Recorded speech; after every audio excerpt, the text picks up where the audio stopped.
On va revenir maintenant à la presse française. Comment les photographes de faits divers travaillent-ils sur les faits divers hautement médiatisés? Quelles sont leurs règles? Quelles sont leurs limites?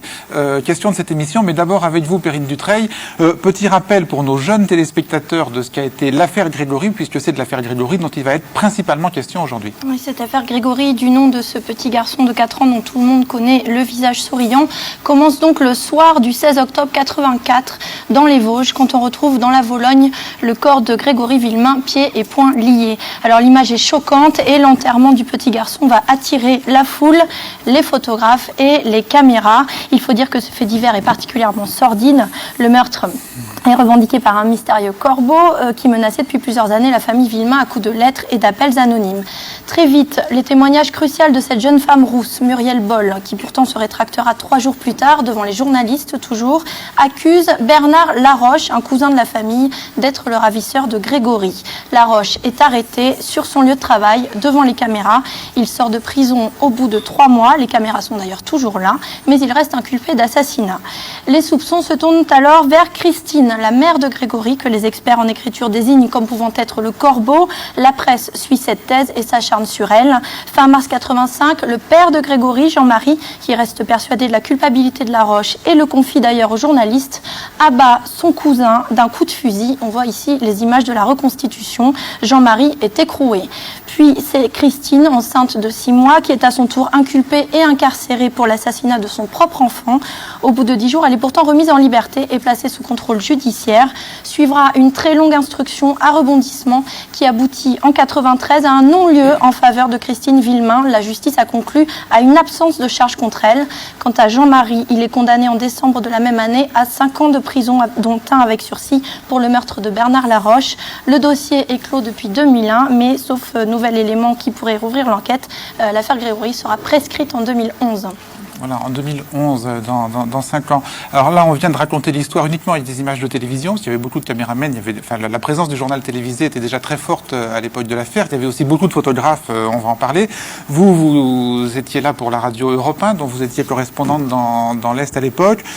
Bon, c'est une affaire qui vous a marqué à vie, oui. on peut le dire, oui. Qui vous a dégoûté du métier de journaliste. Oui, qui m'a fait quitter le métier. C'est pas tellement le terme dégoût, c'est que j'ai perdu à peu près tous mes repères pendant ces années-là. Donc voilà, une fois que j'en avais plus, j'étais un peu déboussolée. Donc pour les retrouver un peu, vous avez écrit un livre, voilà. le Bûcher des Innocents, qui restait un livre de référence sur cette affaire-là. Et au-delà de cette affaire-là, sur la police, la justice et les médias, c'est notamment, d'après ce livre qui a été adapté, la série diffusée par France 3 ce week-end.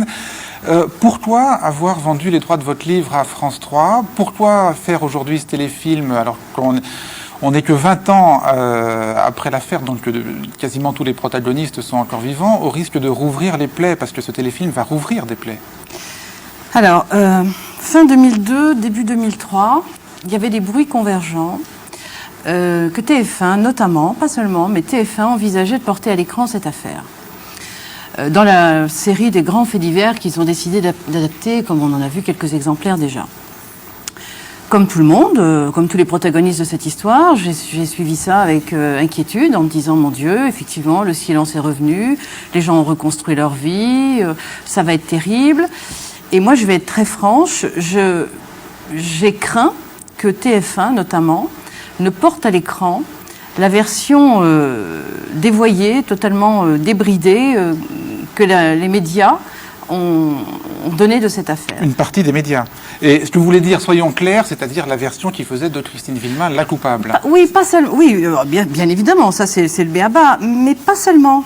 Pas seulement. Moi, personnellement, je considère que TF1 est une chaîne qui n'a pas de mémoire, qui est dans le temps présent, qui ne se soucie pas de mémoire, dont chaque chose éclate chaque jour pour ne pas rester. D'accord. Cela dit, est-ce qu'on avait des éléments qui permettaient vraiment de craindre à l'époque que TF1 porte cette version-là à l'écran ? Qu'est-ce qu'on en savait ? Eh bien, moi, j'ai rencontré quelques temps plus tard une journaliste qui est une de mes bonnes amies, avec laquelle j'ai été d'ailleurs en froid quelque temps à la suite de ça, qui avait été pressentie pour élaborer un scénario.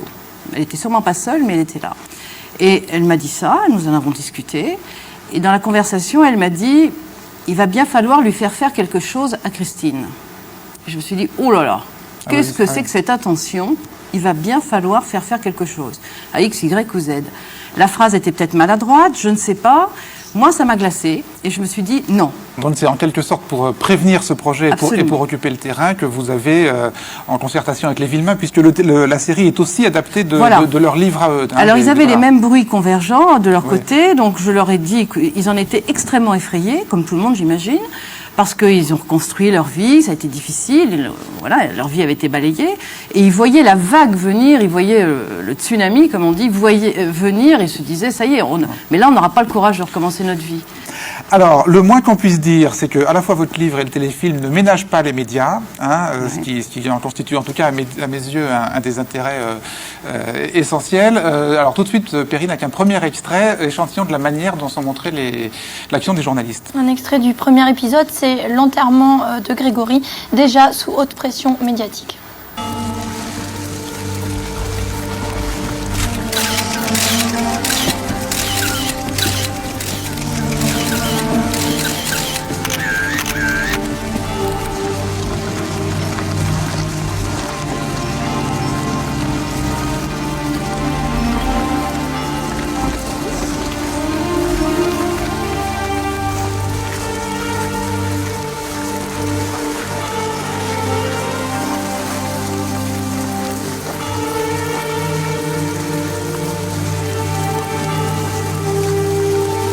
Prions, mes frères. Notre Père, qui êtes aux cieux, que votre nom soit sanctifié, que votre règne vienne, que votre volonté soit faite sur la terre comme au ciel. Donnez-nous aujourd'hui notre pain de ce jour et pardonnez nos offenses comme nous pardonnons à ceux qui nous ont offensés. Le tabib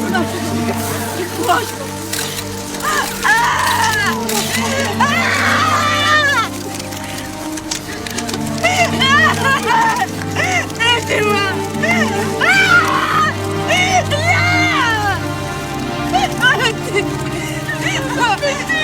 Tu sais, on en a vu des mères faire du cinéma dans un cimetière. Pardon? C'est elle. C'est eux.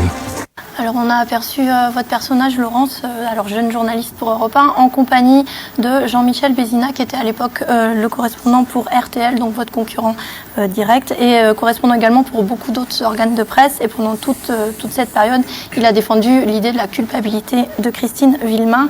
On a également aperçu votre personnage, Jean Kerr, que l'on voit là avec son appareil photo. Voilà, là c'est vous. Hein.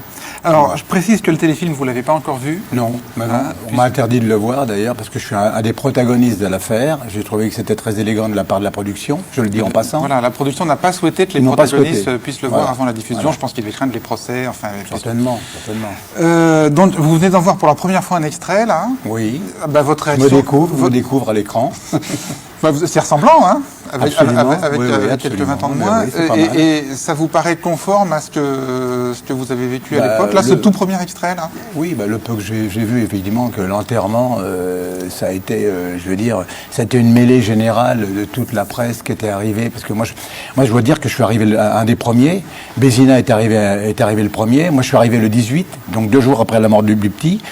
Et j'étais en première ligne. Paris Match m'a dit, va faire un petit tour là-bas. Il y a un gosse qui est mort dans la Vologne. T'en as pour quelques jours. Je croyais partir 5 jours. Je suis resté 1 an sur l'affaire. Alors, en même temps, est-ce que vous êtes conscient, je sais pas, j'aimerais vous faire réagir à l'image des photographes qui est donnée là dans l'extrait. Parce que, est-ce que vous êtes conscient que c'est une image qui peut être choquante pour beaucoup de gens? Par exemple, de voir comme ça, comment tous les photographes déclenchent au moment où Christine a son malaise. C'est une image... C'est la réalité. C'était la réalité, parce qu'on voulait tous ramener la photo, l'image, le cliché. Vous savez, les rédactions, quand elles envoient des reporters photographes comme ça, il faut assumer, si on n'a pas la bonne photo, pourquoi j'étais mal placé, pourquoi tu ne l'as pas fait. Ouais. On ne peut pas faire trop de sentiments non plus sur les faits divers. Non mais vous dites il faut assumer, c'est la règle du jeu. Assumer, mais en même temps, c'est vrai que c'est ce type d'images qui peuvent nourrir dans le public l'équivalence journaliste égale charognard, quoi. Parce que c'est un peu... Non mais les rédactions nous poussent... les rédactions nous poussent à ramener. Il faut ramener. Imaginez-vous Paris Match, le poids des mots, des photos de l'époque, faire un papier sans photo, mais c'est un scandale. Et, ça va à la corbeille. Il fallait ramener le document. Moi, chaque semaine, quand j'étais sur place là-bas, j'étais en train de me dire qu'est-ce que je vais ramener comme photo pour la semaine suivante, parce qu'il y a un papier qui va passer. Vous voyez, il fallait nourrir. Il fallait nourrir parce qu'on vous en demandait. Alors, il y a un terme qui est pas très beau qu'on appelle le racket photo. Mais le racket photo, j'ai peut-être été un des premiers justement à l'utiliser ce mot. Parce que c'est vrai, il fallait ramener des photos de famille, des photos d'enfants, des victimes, des meurtriers, des témoins. C'est quoi le racket photo? Le racket photo, c'est demander à la famille, soit de la victime, soit du meurtrier, du pseudo-meurtrier, comme Laroche par exemple, des photos en situation de... Mais pourquoi racket? Pourquoi racket? On appelle ça racket parce que c'est... On les menace? On ne les vole pas. Non. C'est un mot qui est un peu galvaudé par la presse, mais entre nous, on dit « t'as fait un bon racket ». Voilà, c'est un mot. Mais moi, je veux assumer parce que c'est un mot qu'on emploie dans la presse. On dit pas, on dit récup. On dit « t'as fait une bonne récup ». Mais des fois, on dit « t'as fait un racket photo formidable, tu ramènes toutes les photos, aucun jour ». Moi, j'ai fait je veux dire, je sais pas que je m'en enorgueillis, mais j'ai fait des faits divers où j'arrivais le premier, comme sur l'affaire Grégory, où j'ai vraiment récupéré toutes les photos. Il n'y avait plus de photos sur le marché de la presse. Alors imaginez-vous les agences de presse qui disaient « Oh, il y a Jean-Pierre qui est sur le coup, il a piqué toutes les photos ». Je ne les piquais pas, on me les donnait. Laurence Lacour, votre réaction au témoignage de Jean-Pierre qui, encore aujourd'hui, 20 ans après, assume avec une totale franchise qui a été... c'est au moins son mérite, Jean, c'est qu'effectivement, il assume. Ouais. Évidemment, moi, je ne faisais pas de photos, mais j'étais quand même là, au même titre que lui, pour voir le même événement. Il y a deux volets dans ce que dit Jean. Il y a effectivement l'événement brut, qui sont les faits criminels tels qu'ils sont connus le premier soir, qui peuvent justifier notre arrivée, qui peuvent justifier notre intrusion. Mais après, il y a le feuilleton. C'est autre chose, ça. C'est-à-dire, un enfant est mort, ok, bon, il est enterré. Déjà, a priori, c'est quand même une cérémonie privée. Bon, je sais bien qu'il y a la belle lurette qu'elle n'a plus ce caractère privé. Laurence, vous y êtes aussi, hein. Mais attendez, j'ai commencé par analyser mon propre comportement et mes propres erreurs. On est quand même 22 ans plus tard, on peut avoir évolué. Il faut illustrer quand même pour oui, mais c'est ça. Alors, ça veut dire quoi? Ça veut dire qu'aujourd'hui, 22 ans après, vous vous dites, j'aurais pas dû y aller à l'enterrement, ma place n'y était pas, ma place en tant que journaliste n'y était pas? Pour moi, c'est une espèce d'autre vie avec une autre personne, donc je vais pas... elle a fait ce... Enfin, Et alors, elle aurait pas dû y aller? Pour Europe 1, dans le cadre de l'époque, si, il fallait y aller. Et j'ai fait d'autres choses, même qui parfois peut-être pouvaient être plus limites, je ne sais pas. Mais ce qui est sûr, c'est que moi, ce qui me gêne, c'est pas tant cette phase-là, c'est après. La construction systématique du feuilleton, avec ce que ça induit dans l'esprit du public, et ce que ça peut induire dans l'esprit des juges, et ce que ça peut avoir comme conséquence sur l'issue judiciaire. Vous êtes resté 1 an, vous l'avez dit, donc vous avez fait un nombre considérable de photos. On va commencer, Perrine, à passer en vue les photos de Jean-Pierre. Oui, on va voir quelques photos, notamment du couple Villemain, puisque vous êtes devenu très proche d'eux. Alors voilà, cette première photo. Là, vous vous en souvenez? Cette photo-là, je l'ai faite chez les parents Villemain, chez Albert et Monique, et j'étais évidemment exclusif, parce que l'exclusivité, c'était important pour Paris Match. Quand je ramenais des photos, il ne fallait pas qu'une agence de presse passe avant moi ou derrière moi. Alors comment vous faites? Non mais alors, ça fait plusieurs fois depuis le début de cette émission que vous dites j'étais le premier, là j'étais le premier, là j'étais le seul, là j'étais exclusif. C'est le critère de match. Moi ce que je voulais c'était illustrer Paris Match et être le seul à ramener la photo. Et alors là par exemple, comment vous faites pour être le premier? Là je suis rentré et, c'est vrai que quelques jours avant, on en parlera peut-être tout à l'heure, j'ai fait les photos de la chambre de Grégory. Pour moi, c'était un grand moment. C'était même émouvant, vous voyez, 22 ans après, je suis encore ému en voyant la main de Jean-Marie Villemain avec sa clé qui ouvre la porte de la chambre de l'enfant et qui me dit « Faites une photo, mais dépêchez-vous ». Bon, j'ai fait 3 flashs. Il a refermé la porte. On la voit là, on la voit derrière vous. Là. On la voit derrière moi, la photo, oui. Mais c'était émouvant. Je me suis dit, tu as une plaque, on appelle ça une plaque dans le métier, tu as une plaque formidable. C'est quoi une Personne n'a vu la plaque. Ah oui, une plaque, c'est un cliché, c'est une double. Ouais. Pour moi, une plaque, c'est une double page dans Paris Match. Je me suis dit, tu as une photo formidable, personne ne connaît la chambre, il n'y a que toi, mais c'est un grand moment. On va pas toutes les passer en vue, Jean-Pierre. Celle-là aussi, c'est un moment dramatique, ça. Voilà. Mais là encore avec un petit trucage, puisque c'est vous qui avez agrandi la photo de Grégory. Oui. Alors d'abord, cette photo-là, j'étais le premier à la récupérer, et je le dis. J'ai dit à Jean-Marie et Christine, ouvrez votre chalet. On va faire une photo. Et Christine m'a dit, dépêche-toi, Jean, parce que je me sens pas bien. Et je lui ai mis la photo dans les bras. Et j'ai fait un film entier. J'ai fait 36 poses de Christine avec la photo. Et à la fin, elle m'a dit, je me sens mal, je vais m'évanouir. Je l'ai retenue, je croyais qu'elle allait tomber dans les pommes, comme on dit vulgairement. Ça, c'est une photo. Vous avez jamais senti que vous leur faisiez violence et que dans l'état de bouleversement où ils n'étaient pas capables de vous résister, mais que vous leur faisiez violence quand même? J'étais dans un état second, parce que eux aussi, hein. j'étais, je sais, comme eux, parce que moi j'avais besoin d'eux, ils avaient besoin de moi. Vous savez ce qu'ils m'ont dit plusieurs fois? Heureusement que tu es là, Jean, tu es un détective privé pour nous, tu vas à la pêche, tu vas à l'information. L'autre aspect, c'est que vous leur avez apporté des informations, mais on y viendra plus tard. Laurence. Voilà. Ce qui est intéressant autour du cas de Jean, c'est que ça pose quand même un certain nombre de questions. Comment ces gens-là étaient-ils informés du contenu de l'enquête et du contenu du dossier? Les Villemain. Hein. Voilà. Ouais. Pas bien, mal, le juge ne les recevait pas, il estimait pas sans doute nécessaire de les tenir au courant de l'évolution de l'enquête. Garot disait rien. Leur avocat était à Paris. Ils ont eu un avocat très vite. D'ailleurs, un avocat avec lequel ils ont été mis en relation par Europe 1. On est bien d'accord. Mais juste pour terminer là-dessus, donc ils savent pas ce qui se passe. Et puis ils sont quand même concernés, ils voudraient bien savoir ce qui se passe dans l'enquête sur la mort de leur petit garçon. Jean a quand même l'âge d'être leur père. Donc c'est sûr que, comme c'est en plus un enquêteur vraiment de terrain, à la limite du détective, eux, en quête d'information... Ils avaient confiance en moi, il faut le dire. Ils avaient intérêt à avoir confiance en toi aussi, parce qu'ils savaient bien que toi, tu traînais dans la vallée, tu ramenais tout ce qui était possible de ramener. Ouais, mais c'est aussi comme ça qu'il y a jamais trahi, moi. J'avais jamais trahi. Oui, mais ça pose quand même la question de l'information des victimes dans un dossier. Il y avait du donnant-donnant. C'est-à-dire que ce que vous dites, c'est que si les Villemain se sont prêtés à la pause pour les photos de Jean-Pierre, c'est parce qu'en échange, vous leur apportez quelque chose. Vous leur donniez des infos. Perrine, encore une photo. Une photo de Christine publiée en couve de match en mai 85 où vous avez surpris Christine Villemain au palais de justice d'Épinal. On va la voir, voilà. Racontez-nous comment vous avez pris cette photo.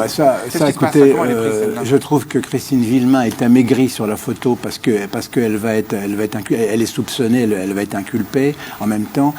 Elle a rendez-vous avec Garot chez Lambert au palais de justice à Épinal, le juge Lambert. C'est précisé pour les jeunes téléspectateurs. Le juge Lambert l'a convoqué dans son bureau, mais la gendarmerie d'Épinal a dit on va quadriller le palais, aucun journaliste ne pourra assister à l'audition de Christine Villemain.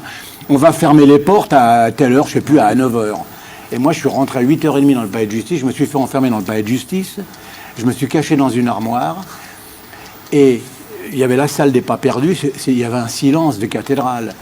Et dans mon armoire, j'étais bien caché, j'ai entendu les talons de Christine Villemain dans la salle des pas perdus avec Garot qui marmonnait quelques mots.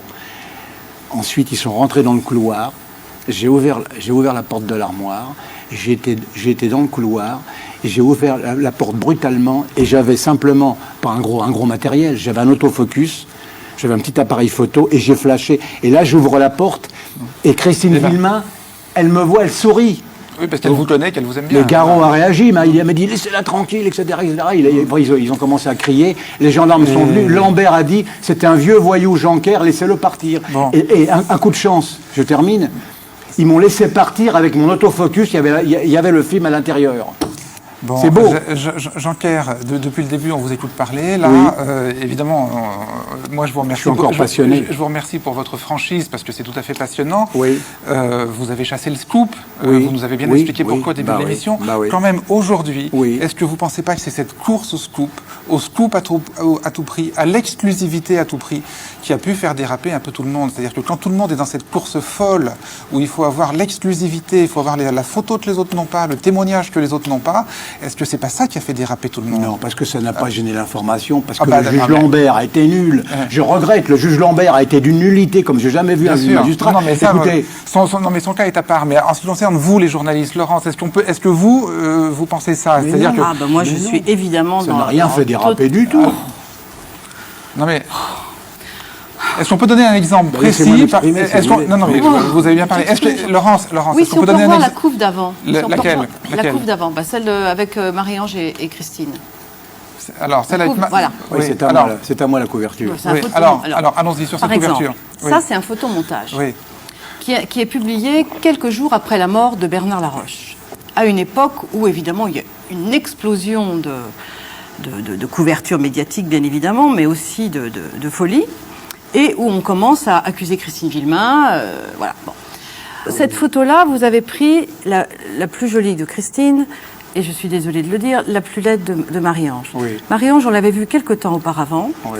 On l'avait vue, elle avait été amincie, elle était en tailleur, elle était maquillée, elle était assez Je l'avais jolie. photographié, moi aussi. Oui, Bon, alors, alors pourquoi est-ce que Match, je veux dire, si ça participe pas, excuse-moi, mais de la construction d'une histoire, avec des antagonismes, avec des héros, des anti-héros, ça c'est Non, mais quoi? alors, C'est quelle histoire- ça, c'est quelle la belle histoire- salope et la veuve, voilà, et la veuve pataude. C'est ça Et la l'histoire. veuve pataude. C'est qu'on entre à cette époque-là, là on est mi-avril 85, on entre dans l'histoire de la belle salope. Je suis désolée, je veux dire, et ça a été constamment comme l'histoire ça. de la belle salope, c'est Christine Villemain. Hein, parce Voilà, que c'est le- donc qui dit bon. salope dit criminel, évidemment. Alors, on peut se poser la question de l'utilité de ces photos. On peut dire, elles servent l'information. On peut dire, elles ne la servent pas. C'est une question. C'est un débat.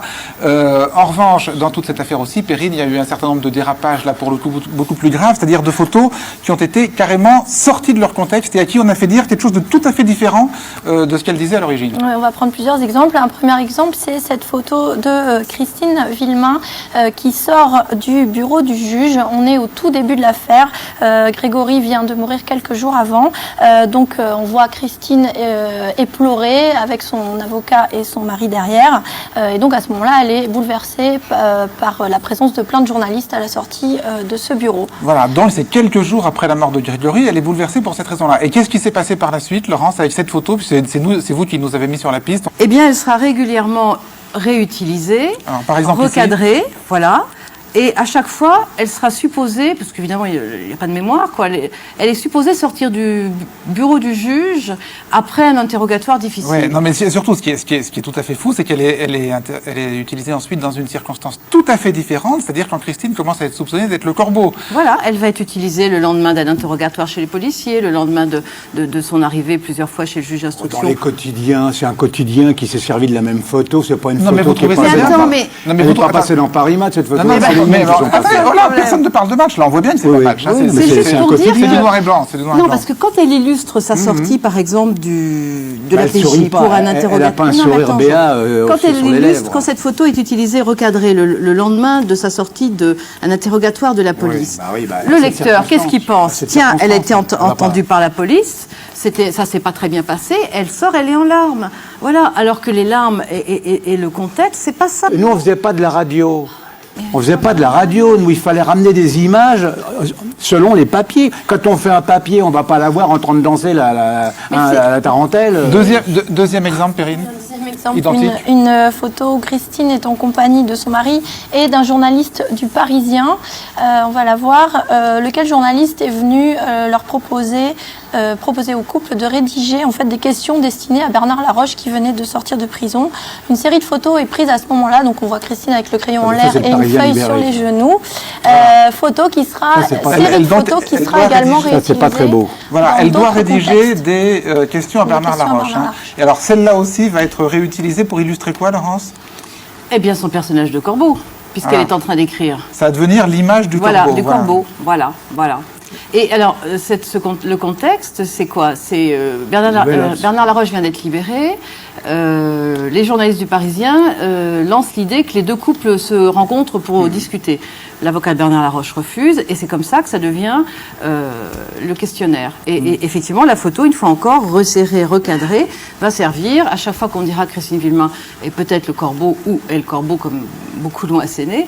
C'était cette photo-là qui a illustré son personnage. Et là, vous trouvez que c'est pas très beau, je vous ai entendu le dire. Écoutez, moi j'ai une photo, moi je vais les remettre. Non, mais celle-ci, là.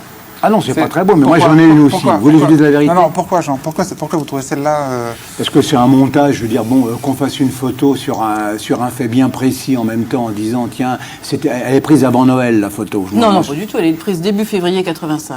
Ah ben moi j'ai vu une photo qui a été prise avant Noël par un gars du Parisien Ah ben ça, c'est qui joué, il est joué qui sur leur la a dit tombe. je fais une photo à l'intérieur, etc. pour Noël. Bon, il y avait une photo de sapin à côté, bon peu importe. Mais elle a illustré un article. C'est vrai que c'est pas normal de refaire un papier après en l'accablant en disant voilà c'est ce jour-là, etc.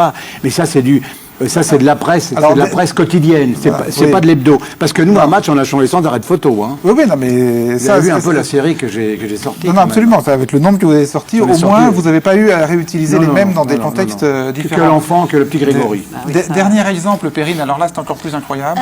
D'ailleurs, c'est une photo de vous, Jean-Claire, Oui, une dites-moi, photo oui, oui. parue dans Paris Match au moment où Christine est fortement soupçonnée d'être le corbeau. Sur cette photo, Jean-Marie semble regarder sa femme et la légende nous dit que dans ce regard, il y a une insupportable interrogation. Ouais, Sauf un que doute, cette le photo, doute.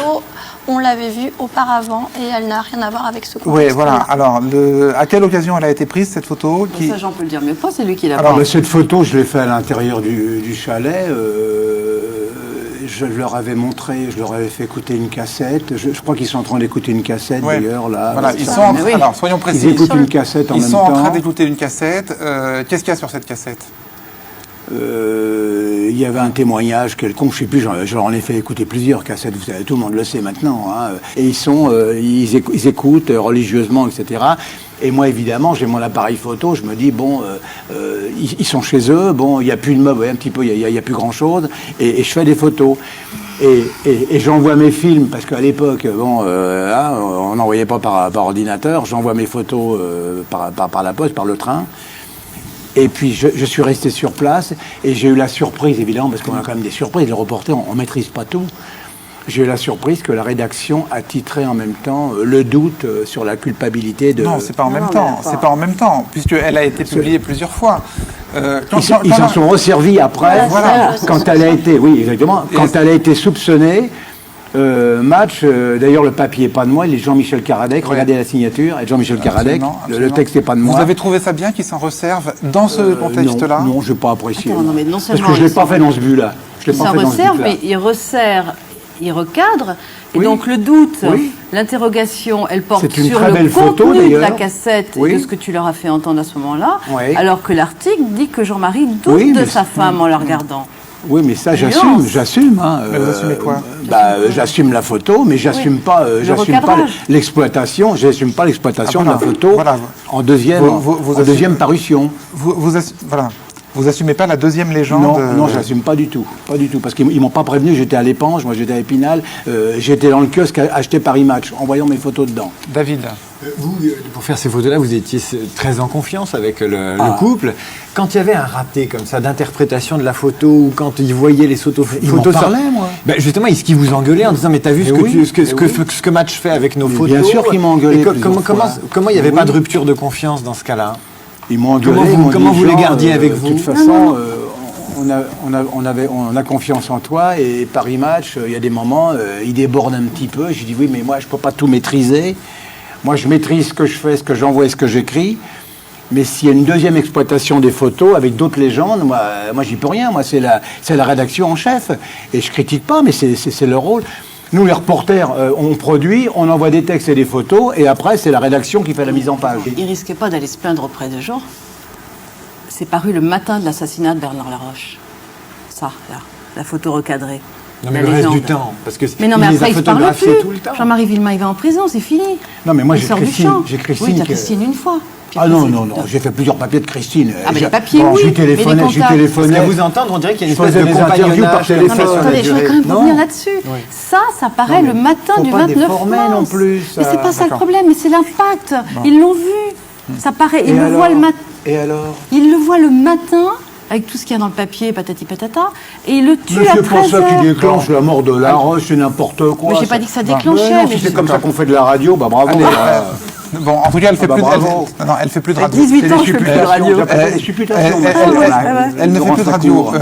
Une dernière question, Jean-Claire. Oui. Si aujourd'hui c'était à refaire, la couverture de l'affaire Grégory, vous feriez tout pareil ou il y a des choses que vous feriez plus ou que vous feriez différemment? Bah, je me méfierais quand même, je referais sûrement beaucoup de photos, j'aurais certainement le même rôle, parce que je suis un journaliste d'investigation dans l'âme, j'estime que j'ai apporté quelque chose dans l'enquête.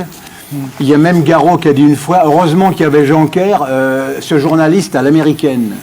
Voilà ce qu'il a dit au cours d'une conférence. Donc, tout pareil. Donc tout pareil, mais je serais un peu plus prudent pour faire écouter des cassettes à Jean-Marie et Christine Villemain. Voilà, puisque Voilà, j'irai sur la pointe des pieds, parce que je n'ai pas maîtrisé leur réaction. Ce soir-là, vous n'en avez pas parlé, la fameuse soirée où j'ai empêché de tuer Bernard Laroche, qu'on appelait la nuit du cauchemar. On va résumer l'affaire d'une manière très simple. C'est Oui. vous qui leur avez fait écouter un témoignage qui était accablant. Mais je l'ai dit au procès.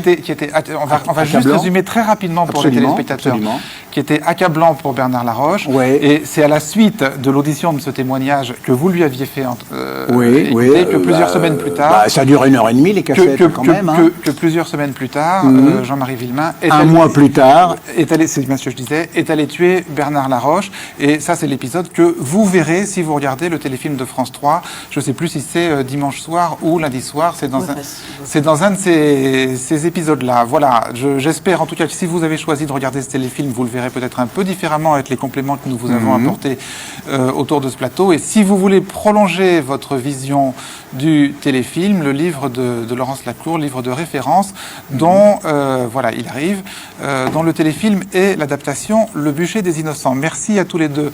Chloé Delhomme, forum